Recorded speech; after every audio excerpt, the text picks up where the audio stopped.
Great Lakes Prepping here.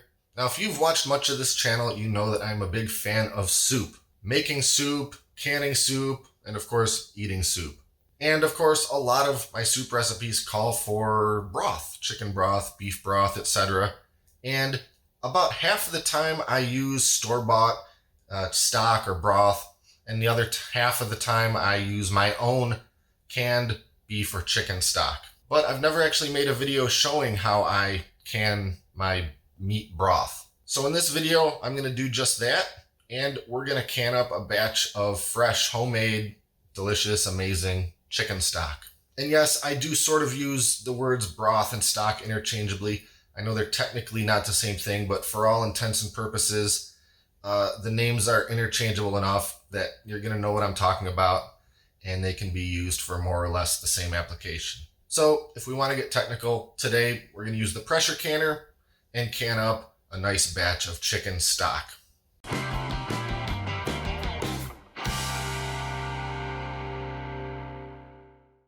And the first thing we're going to do is get out our big stock pot and put our chicken into it. Try to use a chicken that's somewhere between 4 and 5 pounds. This one right here is about 5 pounds. Give it a good rinse with cold water inside and out. And don't forget to remove and discard that little bag of giblets that's usually hidden down inside of the cavity. Or if you like to use the giblets for something, go ahead and keep it. Me, I'm throwing those out. And now some vegetables. First, a couple carrots. Not peeled, but roughly chopped into 3 or 4 pieces. Next, a couple stalks of celery. Also chopped roughly into 3 or 4 pieces. And finally, 2 onions, quartered and peeled.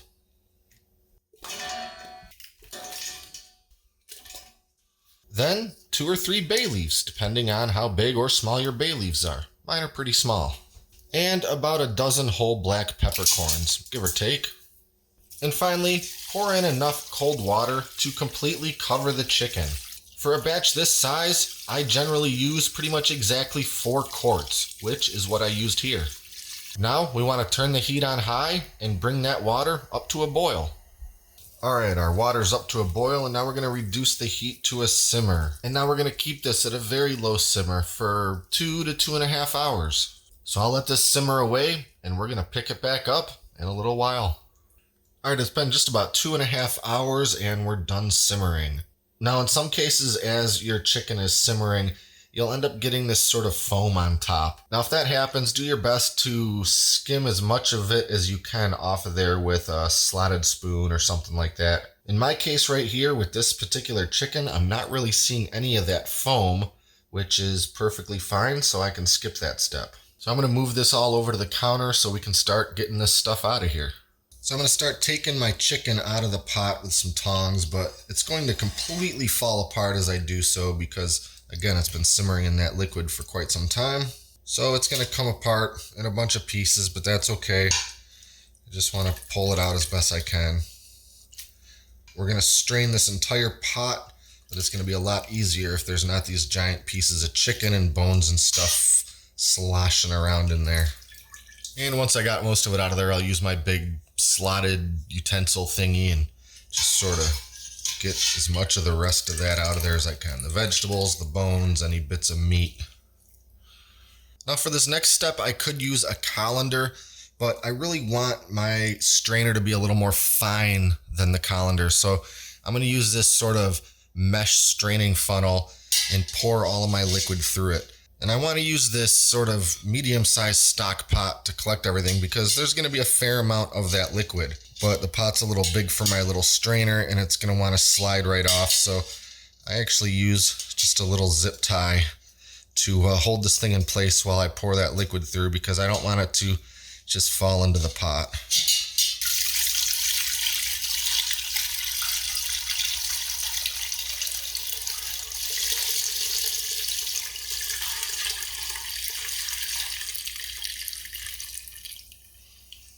Now, if you don't have a little straining funnel like this, you can certainly use something like cheesecloth or a nut milk straining bag or something like that. But you can see it really did collect a lot of that sediment and stuff, leaving behind really just the liquid. So here is our chicken stock. Now, there's one more step that I have to do before I start putting this into jars and canning it. And unfortunately, that step takes several hours. And it's basically let this cool until most of that fat rises to the top and I can skim it off. Now it's okay for the chicken stock to have some fat in it, but it's really going to be best if you can get the majority of that excess fat out of there. So I could let this just sit here for a couple of hours and then carefully skim everything off with a spoon, but I actually prefer to leave it in the fridge overnight. That fat's gonna rise to the top and even become a little hard, and it becomes really easy to skim off of there with a spoon. So I'm gonna put a cover on this pot, stick the whole thing in the fridge, and we're gonna pick this back up tomorrow. But in the meantime, I'm gonna start separating my chicken meat from the bones and these vegetables and everything, because I'm not gonna let all that perfectly good chicken meat go to waste. I'm gonna save all that to make soup with later. All right, our stock's been sitting in the fridge overnight, and now I'm just gonna use my slotted spoon and pull the majority of that fat off that's floated up to the top. I know what you're thinking, fat equals flavor, so why would I get all of this delicious fat out of there? Well, there's still gonna be plenty of fat in this stock to make it nice and tasty, but it's going to pressure can, or rather be preserved by pressure canning for a lot longer and a lot better when we reduce the fat content. Thick, heavy fats like this don't like to preserve as well as non-fatty things. The more fat there is, the more you risk of it going rancid. And besides, when's the last time you opened up a can of store-bought chicken broth or stock and saw a big disc of solid white fat floating at the top of it?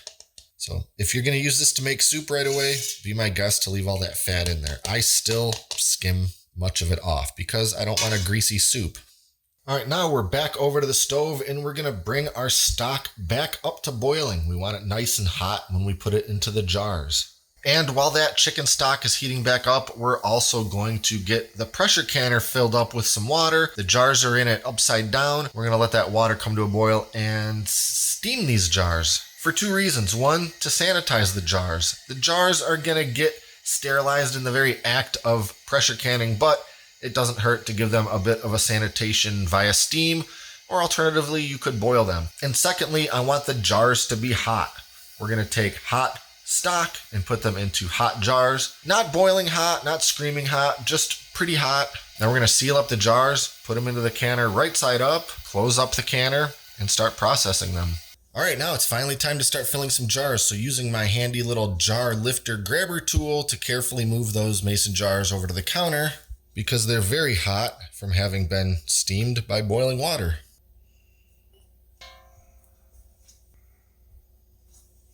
Now this batch should make 4 quarts, but I always like to prepare 1 extra jar just in case. So now using a little canning funnel and a ladle, I'm just going to start filling these up.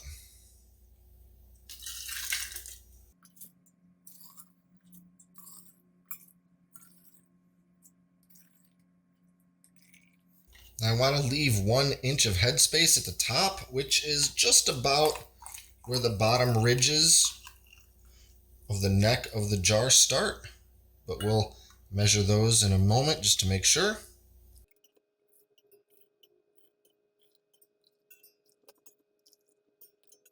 So I was just a tiny bit shy of having 4 full quarts of my stock, so I just went ahead and boiled some water real quick in my kettle and topped a couple of these jars off with just the boiling water. It's not going to dilute the stock by any appreciable amount, but it is going to bring me up to the level that I want in each of these jars to have a good can. Now I'm going to use my debubbler / headspace measuring tool and just make sure that I'm at pretty much that 1 inch mark. And I've done this enough to where I'm pretty good at eyeballing it. But I just like to make sure. I could add a tiny bit more to a couple of these jars.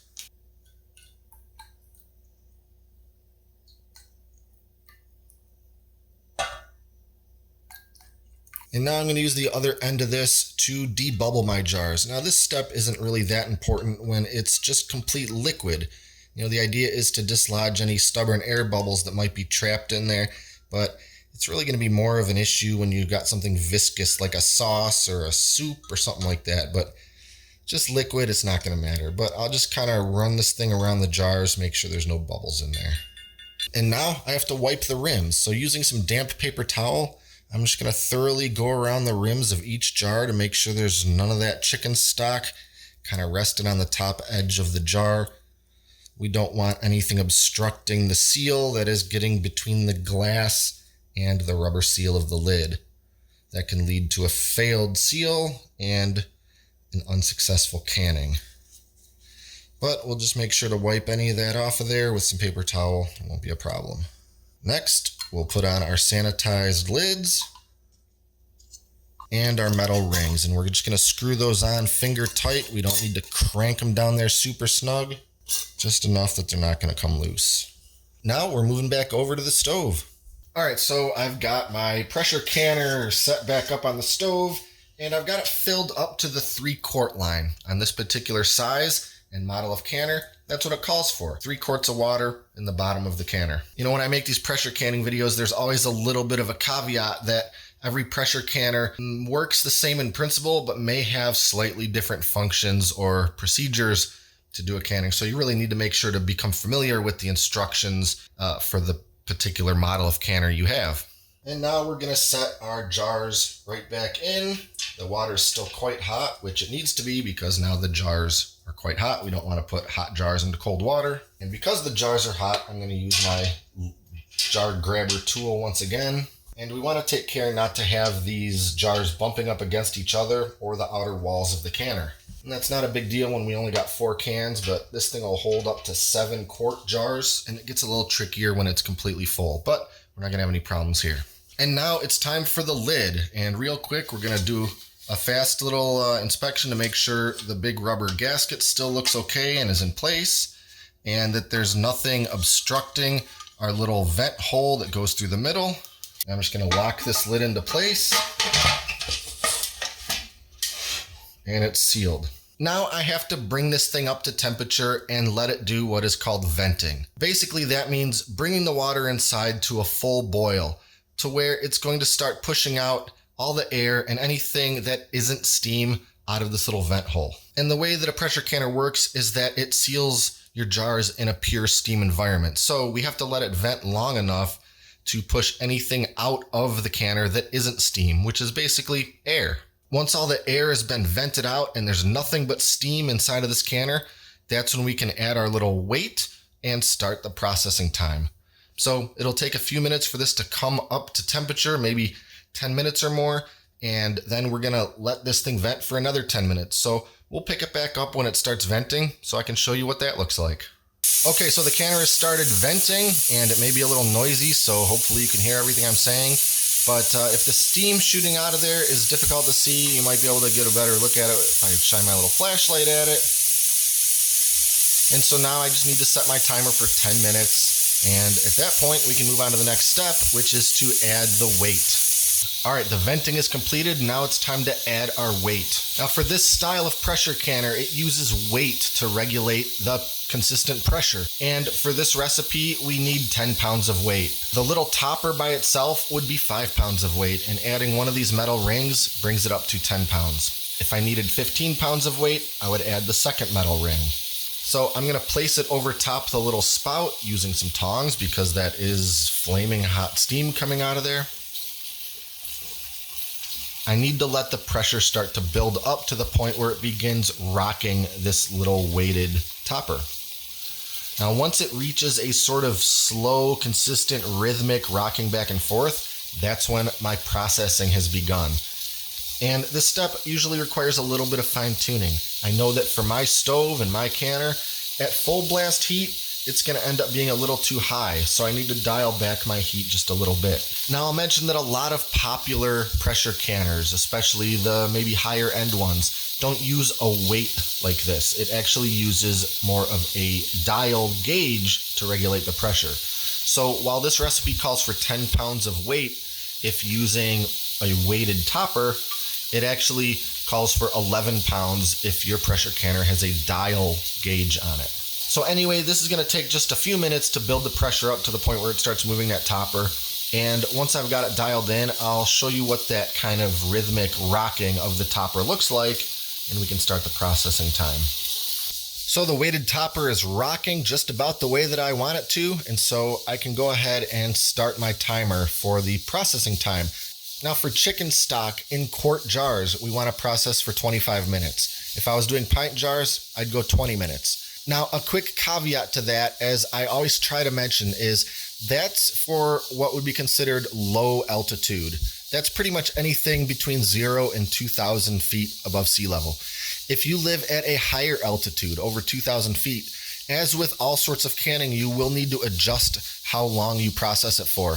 I don't have it handy, but there are charts available where you can sort of convert the amount of time you need when pressure canning or hot water bath canning. But if you are at high altitude, you definitely should look into that and become familiar with how you need to adjust your processing time. All right, processing is finished. I turn the heat off and let the pressure come completely back down before I remove the little topper with the weight on it. And now I'm just gonna give it a couple more minutes before I pop the lid off and pull the jars out of there.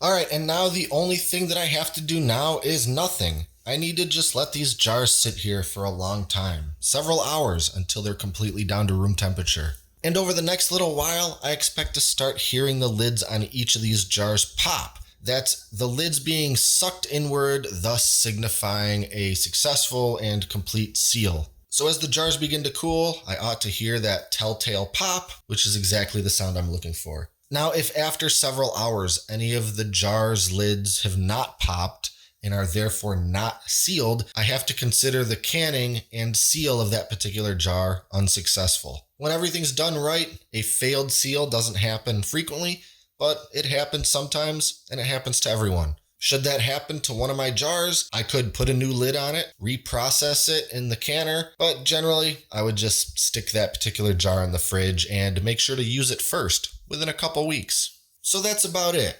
With chicken stock, you have to pressure can it. You cannot hot water bath can it. But as far as pressure canning goes, it really doesn't get much simpler than this. And now I've got 4 more beautiful quarts of homemade, delicious chicken stock to use in my soups and recipes whenever I want. Be sure to like and subscribe to stay up to date with all our latest stuff, including future canning videos.